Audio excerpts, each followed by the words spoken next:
ভাইদের কাছে ঘটনা দেখা গেল আমার এখানে নাই মুসলমান ভাইদের আমরা কথা বলতে চাই না। আমি প্রথমেই বলে দিয়েছি, আমি পিতা, আমি যদি আমার সন্তানের নিকট থেকে আমি আমার পাওনা পেতে চাই, আমি আমার হক পেতে চাই, তাহলে প্রথমে আমাকে আমার সন্তানের হক আদায় করা লাগবে। আরবিতে একটা প্রবাদ বাক্য আছে, যেমন করবে তেমন পাবে, যেমন করবে তেমন পাবে, যেমন কর্ম তেমন ফল। বন্ধুরা, আমরা তো জীবনেও কোনোদিন সন্তানের হক কি জানার জন্য চেষ্টা করলাম না। সন্তানের প্রথম হক হলো সন্তানের জন্য একটা নেতা সতী সাগরী মা চয়েস করে আনতে হবে। আমি যদি নির্লার পথের সতী সাগরী মা যদি চয়েস করে সন্তানের জন্য না নিয়ে আসি, তাহলে আমার পাড়ায় সর্বপ্রথম সন্তানের হক নষ্ট হলো। সন্তানের প্রথম হক আমি নষ্ট করলাম। এই কারণে আমার হক যদি সন্তান নষ্ট করে আল্লাহর আদালতে যেমন দাঁড়াতে হবে, ঠিক তবে আমি সন্তানের হক নষ্ট করার কারণে আমি বাবাকে আল্লাহর আদালতে দাঁড় হতে হবে। বিশ্বনবী কি বলেছেন শুনেন। আল্লাহ রাসূল বলেন, আরবের পুরুষেরা চারটা জিনিস দেখে বিয়ে করে। এক নাম্বার হলো সৌন্দর্য, দুই নাম্বার হলো সম্পদ, তিন নাম্বার হলো বংশ। আল্লাহ পাকের রাসূল বলেন আরো একটা জিনিস তারা দেখে, সেটা হলো তাদের দিনদারি। নবীজি বলেন, আমি মানি, আমি তোমাদের গার্ডিয়ান, আমি তোমাদেরকে বলছি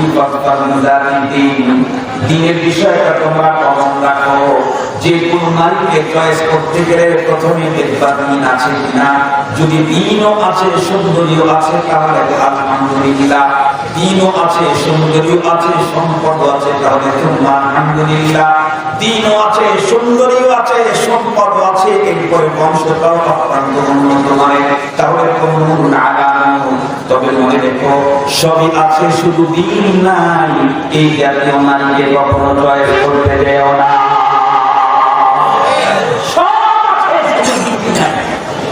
দেখতেও খুব সুন্দরী, কণ্ঠ বড় ভালো, ভাষা আরো চমৎকার, অঙ্গভঙ্গিমাও বড় আকর্ষণীয়, বাবার সম্পদ কম নাই, এরপরে তার সম্পদ কম নাই, চাকরিও কম নাই, বিশাল চাকরি, বিশাল ফ্যাক্টরি, মিল কারখানা নিজের মেয়ের নিজেরই আছে। ঢাকা শহরে এতগুলি জায়গা, এতগুলি জমি, এতগুলি অ্যাপার্টমেন্ট, এতগুলি প্লট, এতগুলি ফ্ল্যাট, আরো অনেক আছে, কিন্তু দিনদারি নাই। নবী বলেছেন, খবরদার ওইখানে যেও না। তাহলে কি হবে? ওর প্লটের আশা করে ওকে ঘরে নিয়ে আসবো, ওর পেট থেকে যে বের হবে, ও তোমার প্লট থেকে বের করে তোমাকে দিনদার করে পাঠায় দেবে।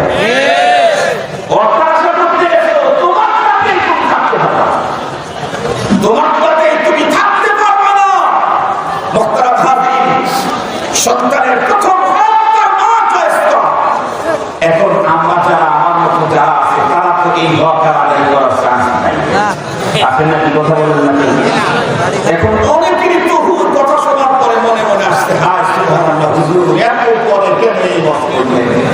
আমি তো এই ঝামেলাতেই পড়ছি। আপনি যদি আমার আগে ওয়াজ করতেন, তাহলে তো আমার গাছ নির্ধারণে আমার সমস্যা হতো না, আমার সন্তানের মা নির্ধারণে আমার সমস্যা হতো না। এত পরে ওয়াজ করলেন কেন? জরিমানা আপনার হওয়া দরকার। যারা করেই ফেলেছেন, আর আল্লাহ না করুক যদি এই ঝামেলা করেই দিয়ে থাকেন, তাদের জন্য কিছু সলিউশন আছে না নাই শরীয়তে? তাদের জন্য সলিউশন আছে। সলিউশনটা আগে বলি, নাইলে আপনাদের আজকে রাতে ঘুম হবে না অনেক জিনিস। সলিউশনটা বলি, যাদের হয়েই গেছে এই জাতীয় না, ঘরে এসেই গেছে, কন্ট্রোল মানে আছে। আওয়াজ আমার চাইতে ওরটা বড়। আপনার এরকম পুরুষ কি আওয়াজ করে? পুরুষ এক ধমক দিলে ও আরো 3.5 দেয়, মানে 2.5 বেশি। পুরুষ যদি এক কথা বলে, ও 1 ঘন্টা পর্যন্ত বলতেই থাকে তার একশো। এরকম আছে না? যেভাবে বলতেছেন আছে, তাতে মনে হয় ঘরে ঘরে এই জাতীয় মুজাহিদ তৈরি হয়ে যায়। আল্লাহ তাআলা হেফাজত করুন। যদি এই সমস্যায় পড়েই থাকেন, তাহলে তো কাটসাট করার সিস্টেম নাই। আমরা বলবো না কখনো কাটসাট করেন, কেন? এটা কাটসাট করে আবার তো আটটা লাগবে। এগুলো যদি এক্সারসাইজ জটিল হয়, এই জন্য কাজ করার দরকার নেই, এটা একটু সলিউশন লাগান, এটা একটু ঠিক করার চেষ্টা করেন।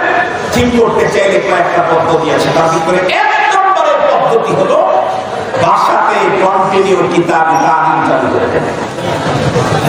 বাসাতে কি করবেন? কন্টিনিউ প্রতিদিন কিতাব তালিম শুরু করবেন।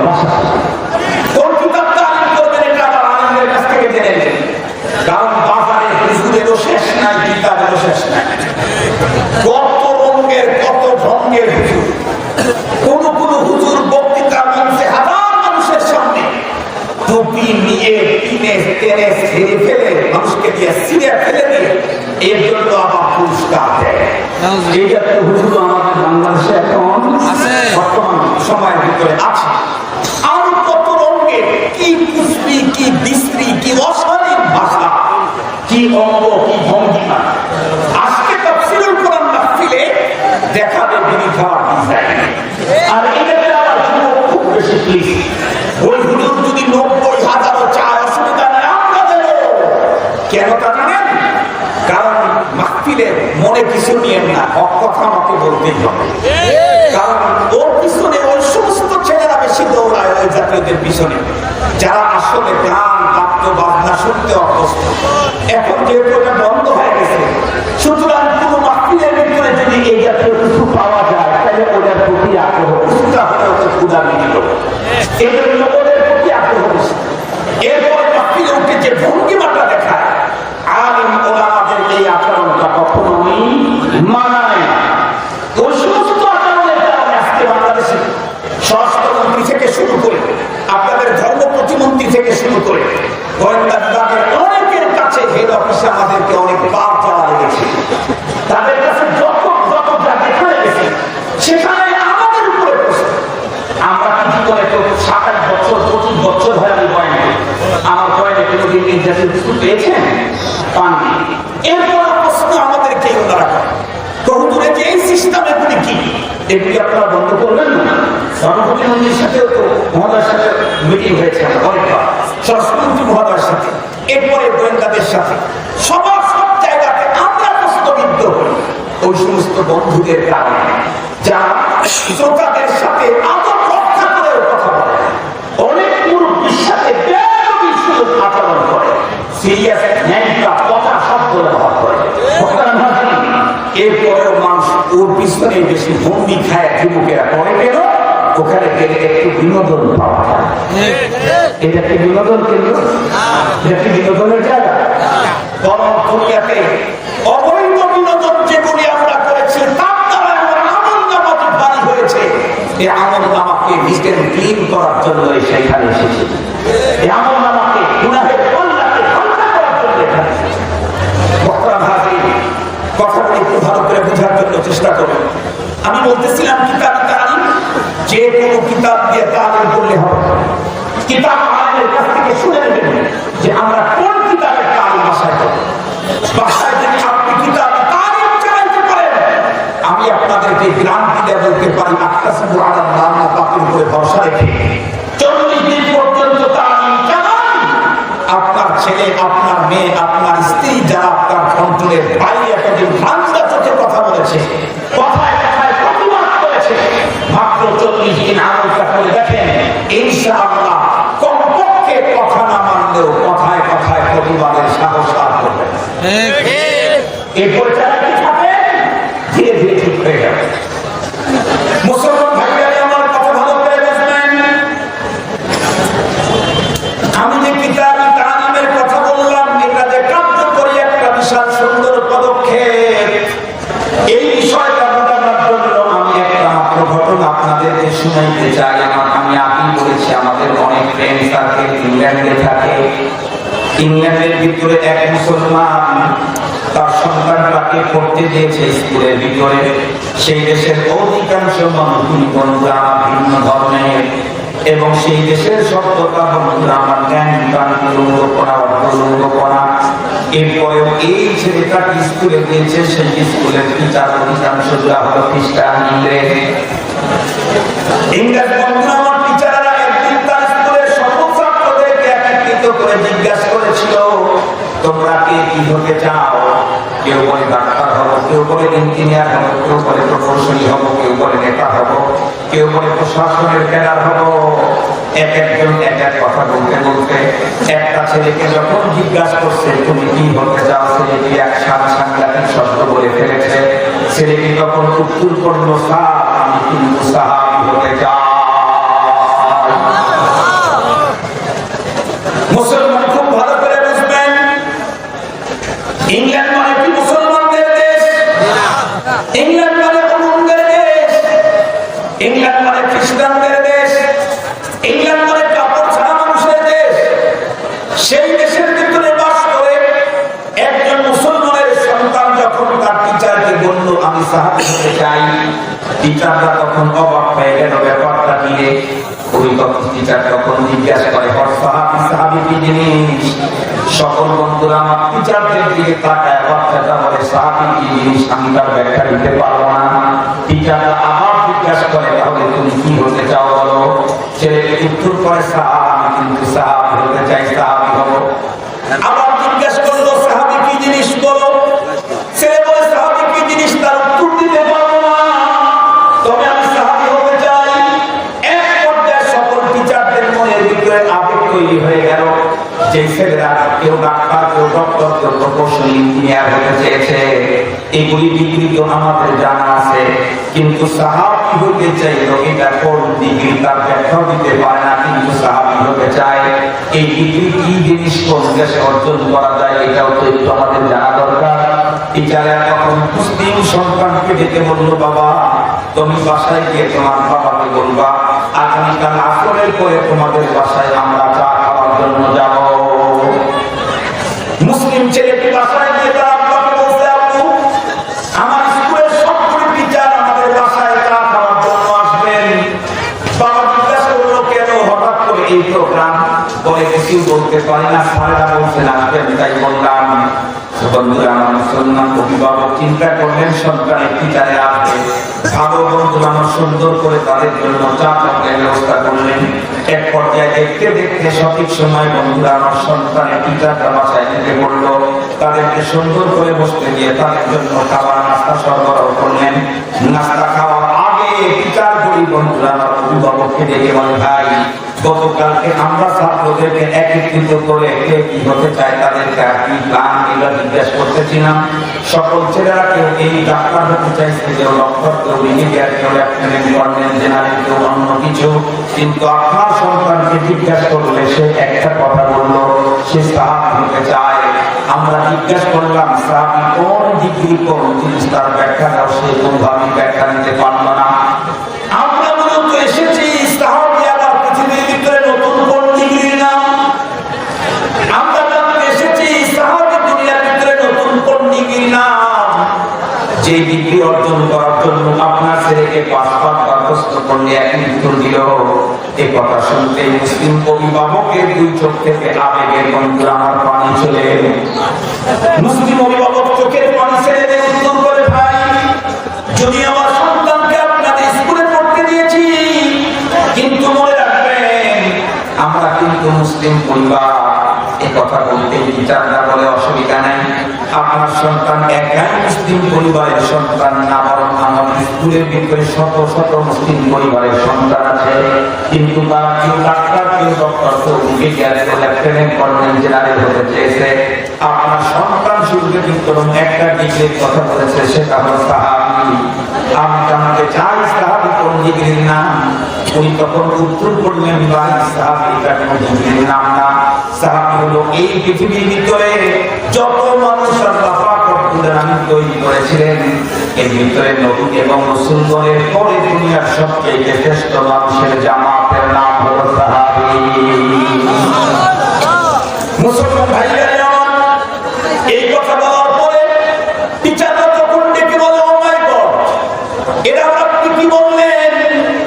তার মানে সাহাবী তো তারা যারা বিশ্বনবী মুহাম্মদুর রাসূলুল্লাহ ঈমান এনেছিল বলে, হ্যাঁ হ্যাঁ তারা। ওস্তাদরা তখন আরো অবাক হয়ে গেলেন। বাবাকে জিজ্ঞাসা করলেন, তামাম দুনিয়ার সকল নতুন প্রজন্ম যখন 1000 বছর সামনের স্বপ্ন দেখে, এই মুহূর্তে আপনার সন্তান 1500 বছর পিছনে দিয়ে যাইতে চায় কেন আমাদের জানতে ইচ্ছে হয়। আজকের পৃথিবীর মানুষ এখন জন্মগ্রহণ করে হাজার বছর পূর্বের স্বপ্ন দেখে অগ্রিম, আর আপনার সন্তান এখন জন্মগ্রহণ করে 1400 বছর পিছনে চলে যেতে চায়। সাহাবীরা 1400 বছর পূর্বের মানুষ। এটার কারণটা মুসলমান তখন চোখের পানি ছেড়ে উত্তর করলো, ভাই শোনো, আমার সন্তান মূলত 1400 বছর পিছনের দিকে চলে যেতে চায় না, তোমরা ভুল বুঝেছো। আমার সন্তান সাহাবী হওয়ার কল্পনা বন্ধুরা আমার আগ্রহ পেশ করে মূলত সে বুঝাইতে চেয়েছে পৃথিবীর ভিতরে নবীদের পরে সবচেয়ে উন্নত মানের মানুষ হতে চায়। এখন তাদের কথা হলো বুঝতাম, কিন্তু সেই লোকগুলা তো ছিল 1400 বছর পূর্বে, 1400 বছর পিছনে ফিরে যেতে চায় কেন, সামনে যা বড় হবে তাদের মতো হতে চায় না কেন, এই ছেলেটি ওদেরকে চিনল কেমনে? তখন উনি উত্তর করলেন, তার কারণ আমরা মুসলমান, আমার বাসার ভিতরে কন্টিনিউ প্রতিদিন কিতাব তালিম হয়, এর ভিতরে সপ্তাহে 2 দিন কায়াতে সাহাবায়ে কেরামের অনুপম সুন্দর চরিত্র সংবলিত তাদের বন্ধুরা আমার নাই হিস্টোরি পড়ানো হয়। আমার সন্তান প্রতিদিন সপ্তাহে 2 দিন করে সাহাবীদের অনুপম চরিত্র তাদের জীবনী পড়তে পড়তে শুনতে শুনতে ধারণ করে ভিতরে আবেগ তৈরি হয়েছে। আমি যদি এমন অনুপম উন্নত চরিত্রের অধিকারী মানুষ আমার জীবনে হতে পারতাম, আমি জিজ্ঞাসা করতে চাই, মুসলমান ইংল্যান্ডের মতো রাষ্ট্র যেখানে অনুন্নপনা, বেহায়াপনা, বেলাল্লাপনা, অদ্ভুতপনা দিয়ে দেশের পুরুষেরা তামাম বডিটাকে কাপড় দিয়ে ঢেকে রাখে, আর নারীরা সেন্ডোকেন দিয়ে হাফ প্যান্ট পরে দেশের নারীরা বাইরে বের হয়, যে দেশের আকাশে বাতাসে ধর্মবিরোধী আওয়াজ, সেই দেশের ভিতরে জন্মগ্রহণ করে একজন ছেলে সাহাবী হতে চায়। আর আমার বাংলাদেশ উলামায়ে কেরামের দেশ, মাদ্রাসা মসজিদের দেশ, শাহজালাল শাহজালালের দেশ, 90% মুসলমানের দেশে জন্মগ্রহণ করে মুসলমানের সন্তান নাস্তিকতার স্বপ্ন দেখতে থাকে কিনা জোরে বলেন? 90% মুসলমানের দেশে জন্মগ্রহণ করে মুসলমানের সন্তানের মুখ থেকে নাস্তিকতার আওয়াজ বের হয়। ইংল্যান্ডের মতো যেদিন ল্যান্ড মানুষের দেশে বাস করে সাহাবী হতে চায়, তার কারণ আমরা মুসলমানের দেশে বাস করলে কি হবে, আমাদের ফ্যামিলিতে ইসলাম ফ্যামিলিতে ইসলাম নাই, আমাদের ফ্যামিলিতে যে ইসলাম নাই তার মাত্র 2টা পয়েন্ট বলি। ইসলামে আল্লাহ কোরআন আছে না? আছে। কোরআন ছাড়া ইসলামের কল্পনা করা যায়? কোরআনকে বাইপাস করে মাইনাস করে ইসলাম হতে পারে কি? আমার ফ্যামিলিতে 8 সদস্য, তার কয়েকজন আল্লাহ কোরআন পড়ে, যারা ওখানে প্রতিদিন কয়েকজন আল্লাহ কোরআন পড়ে।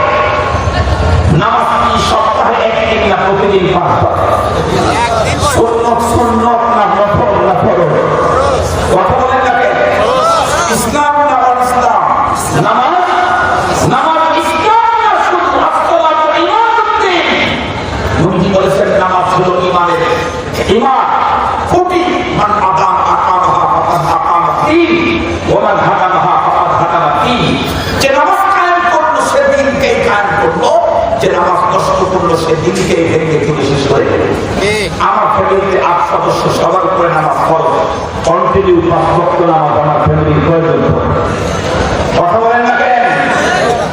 প্রতিদিন কয়জন পড়ে 5 ওয়াক্ত নামাজ? পড়ে না। পর্দা করা ফরজ না সুন্নাত? কত পার্সেন্ট মুসলমানের ঘরে পর্দা আছে আমার দেশে? তাহলে আমার মুসলিম 90% মুসলমানের দেশ বাংলাদেশ হলে কি হবে? মুসলমানের ঘরে ইসলাম। কথা বলেন না কেন? এই জন্য মুসলমানের দেশে বাস করেও নাস্তিক হতে চায়, ইংল্যান্ডের ওই জমিনে বাস করে সাহাবী হতে চায়। এটা হলো কেবলমাত্র শুধুমাত্র তাহিদের বরকতের কারণে। এই জন্য আমি আপনাদেরকে অনুরোধ করব, সন্তানের প্রথম হক আমরা যারা আদায় করতে পারি নাই, দিনদার পরহেজগার সবুজ স্বাধীন মেয়েকে দিয়ে করতে পারি নাই, হয়ে গেছে একটা মিস্টেক। এখন এটাকে শুধরাবার সুযোগ আছে, বাসাতে কন্টিনিউ কি করতে হবে? একটু কথা বলেন, যাদের দিনদার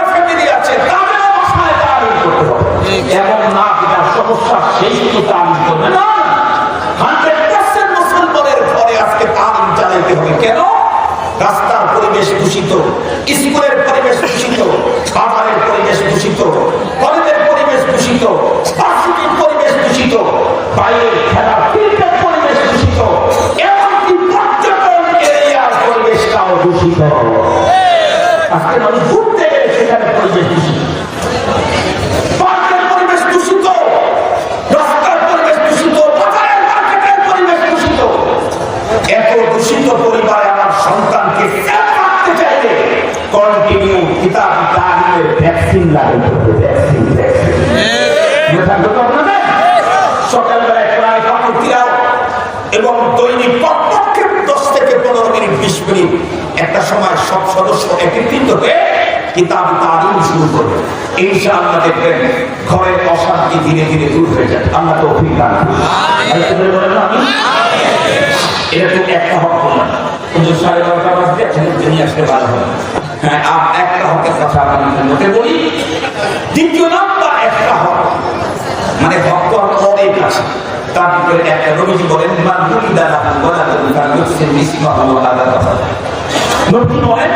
তোমাদের সন্তান যখন আল্লাহ পাক দান করবে তখন সন্তান তোমার কাছে একটা গুরুত্বপূর্ণ পাওনা কি, তার জন্য একটা সুন্দর নামকরণ করো।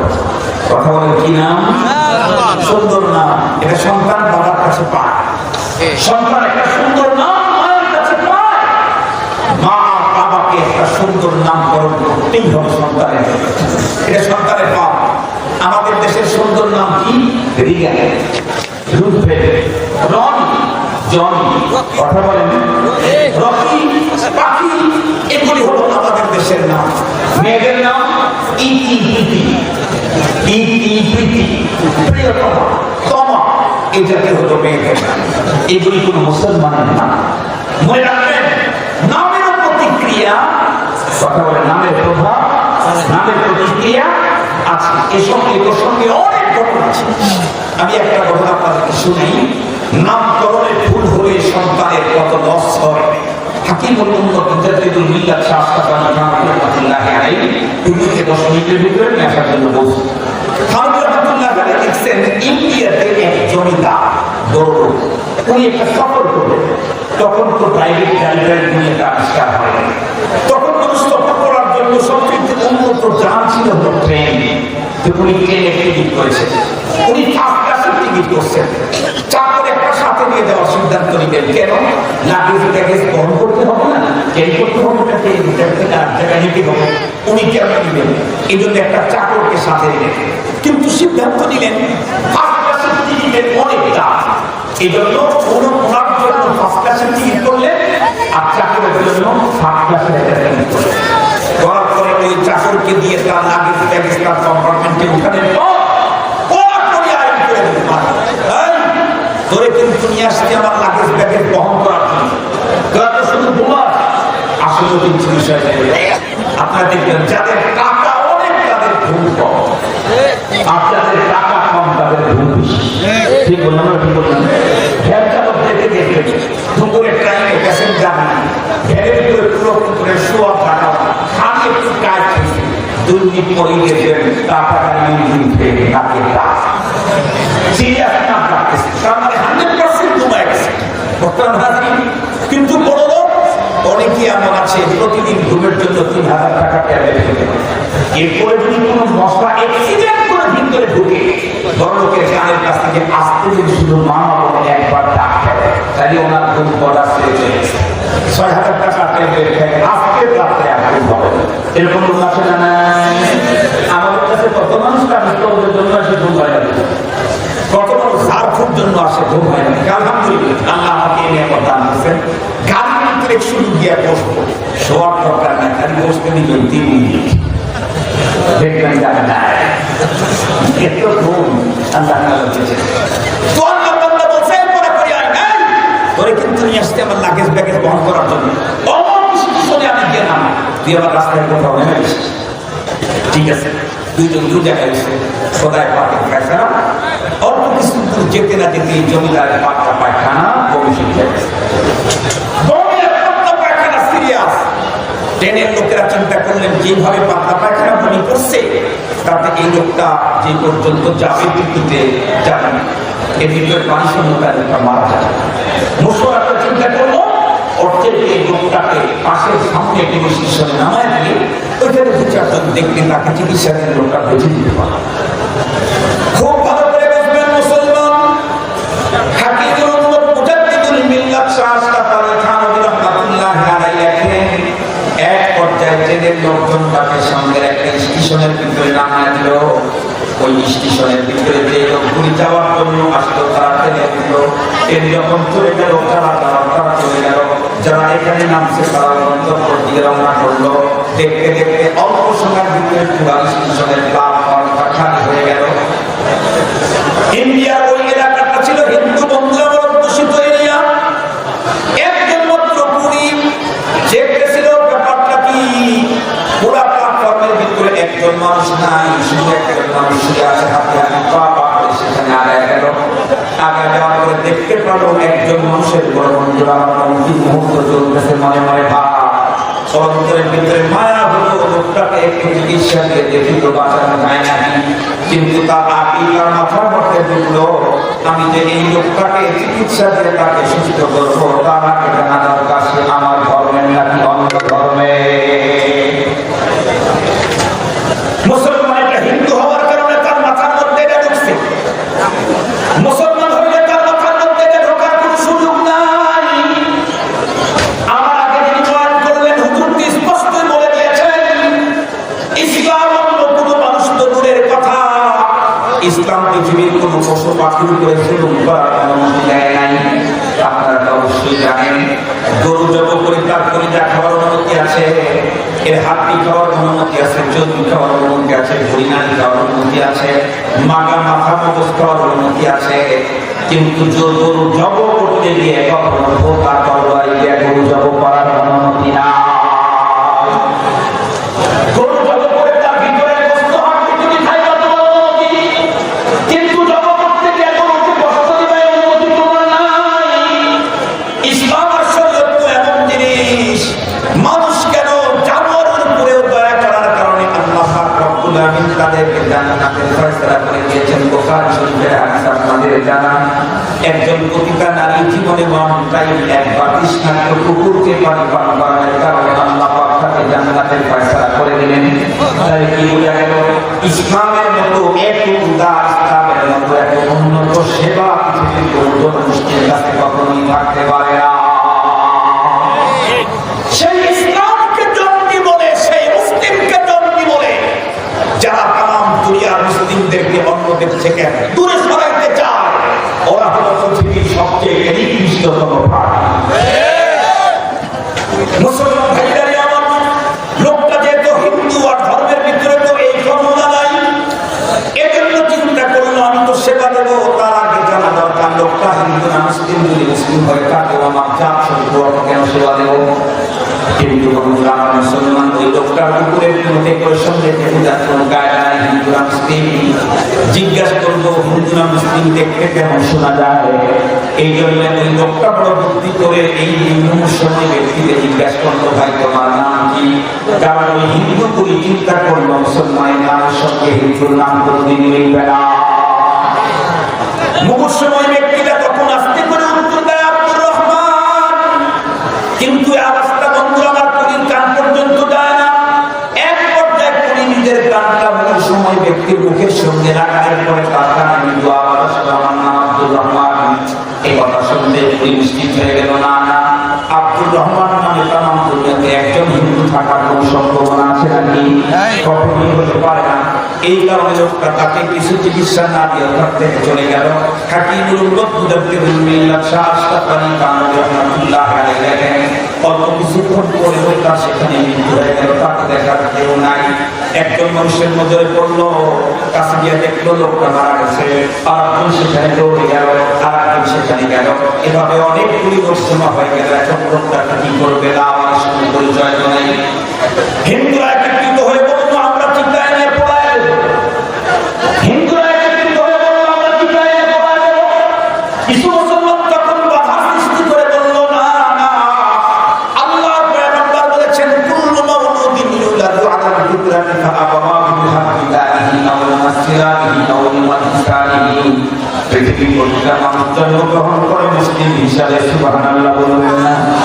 প্রতিটি মানুষ জন্মগ্রহণ করে মুসলিম হিসাবে, এই জন্য আমরা লোকটাকে মুসলিম হিসাবে নিয়ে তাকে গোসল করাবো, সম্মানের সাথে আমরা তাকে কাফন করায় কাফন করে দেব। হিন্দুরা বললো দেখো হিন্দু অধ্যুষিত এরিয়ার ভিতরে পাওয়া গেছে না, তাকে হিন্দু বলে অভিহিত করা হবে। মুসলমান পাল্টা উত্তর দিল এই অঞ্চলের কোন মানুষ যদি হইতো তাহলে আমরা তাকে না সবার কারণে পরিচয় না থাকার কারণে হিন্দু বলে মেনে নিতাম, কিন্তু লোকটাকে ট্রেন থেকে নামা দেওয়া হয়েছে, উঠে এসেছে, এই জন্য শুধু হিন্দু অধ্যুষিত এরিয়ার লোকটা পাওয়ার কারণে তাকে হিন্দু বলে আমরা মেনে নিতে পারবো না।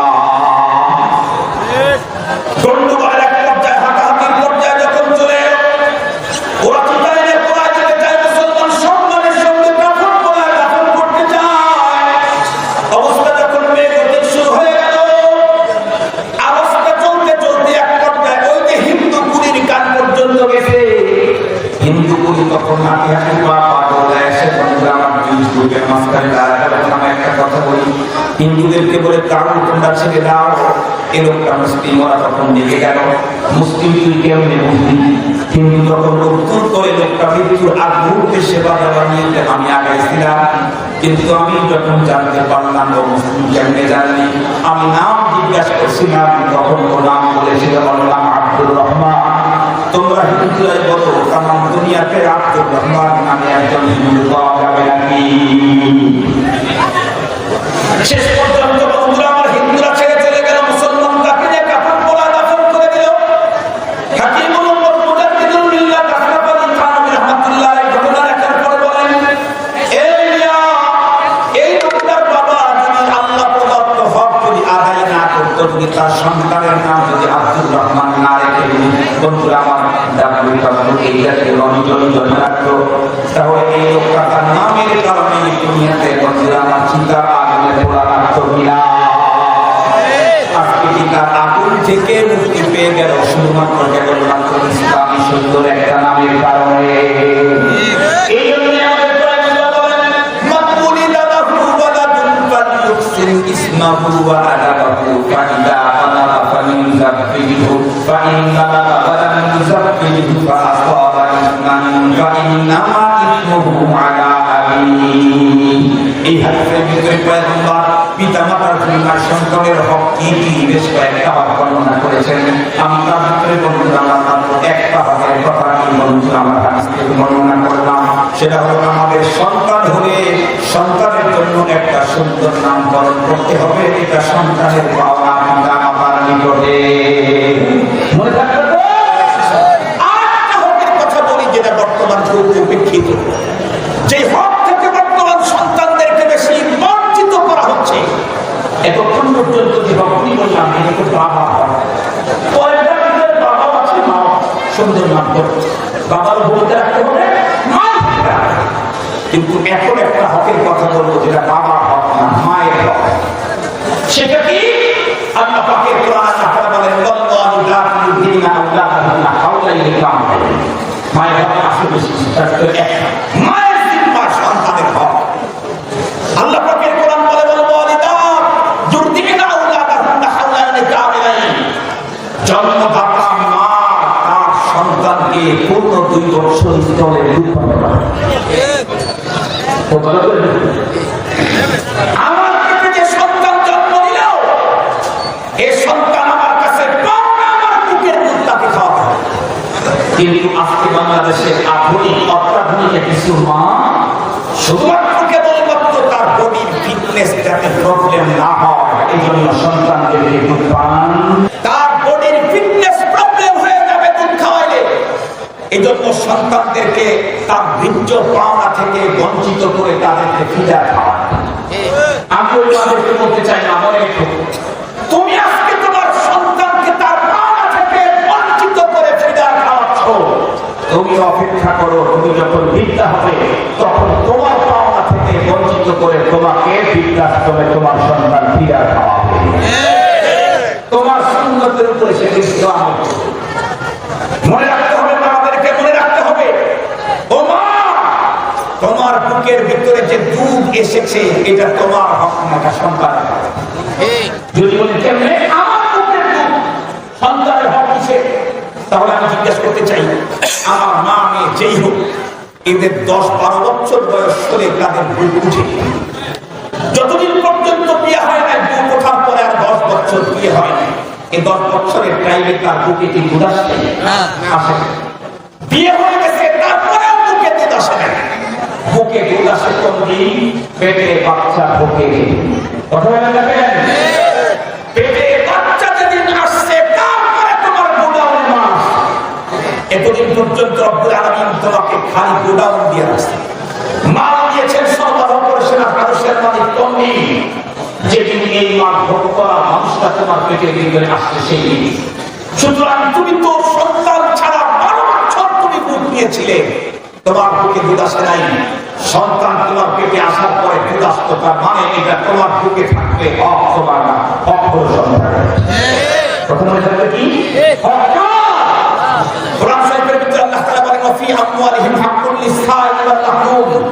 বড়লোককে আল্লাহ তাআলা 100 কোটি টাকার মালিক বানিয়েছে। আল্লাহ বলেন, বড়লোকের কাছে যে 100 কোটি টাকা আছে, এখানে 2.5 কোটি টাকা বড়লোকের, 2.5 কোটি টাকা করবে। কথা বলেন, এক বড়লোকের 100 কোটি টাকা উপার্জন করেছে বড়লোক, শ্রম দিয়েছে বড়লোক, ব্যবসা করেছে বড়লোক। কোনো ফকির, কোনো গরিব, কোনো দুঃখী কেউ সেখানে কাজ করে নাই। বড়লোক কষ্ট করে 1 কোটি 100 কোটি টাকা উপার্জন করেছে। আল্লাহ বলেন, তুমি কষ্ট করে উপার্জন করলে কি হবে? তোমার 100 কোটি টাকার মধ্যে গরিবের 2.5 কোটি টাকার বিধান আমি দিয়ে দিয়েছি। টাকা তোমার কাছে, কিন্তু 2.5 কোটি টাকা কার? কথা বলেন না, গরিব দুঃখীদের কেউ না। তোমার বুকে দুধ আসতে কি হবে? দুধের মালিক তুমি না, দুধের অধিকার হলো তোমার সন্তানের। এই জন্য এই হক আদায় করতে হবে। আপনারা জানেন, যেই মা তার সন্তানকে বুকের দুধ থেকে বঞ্চিত করল, সেই মা তার সন্তানের কত বড় ক্ষতি করলো জানেন? আল্লাহ। মা তো দুধ পান করে তো 2 বছর, 2 বছর মাত্র মা তার সন্তানকে দুধ পান করালে, এই সন্তান যদি 200 বছর বেঁচে থাকে, 200 বছর পর্যন্ত মায়ের দুধের, বুকের দুধের উপকারিতা ভোগ করতে থাকে। যদি বলেন কেমনে? মায়ের দুধের ভিতরে আল্লাহ কারা রোগ প্রতিরোধের ক্ষমতা দিয়েছেন অসাধারণ। নির্ধারিত টাইমে যে সন্তান তার মায়ের দুধ পান করবে, ওর শরীরের ভিতরে আল্লাহ কারা রোগ প্রতিরোধ ক্ষমতা স্থায়ীভাবে তৈরি করে দেবেন। 200 বছর মাত্র 2 বছরে মায়ের দুধ পান করা অ্যাকশন, এর ফায়দা 200 বছরের বিজ্ঞতা তখন উপভোগ করতে থাকবে।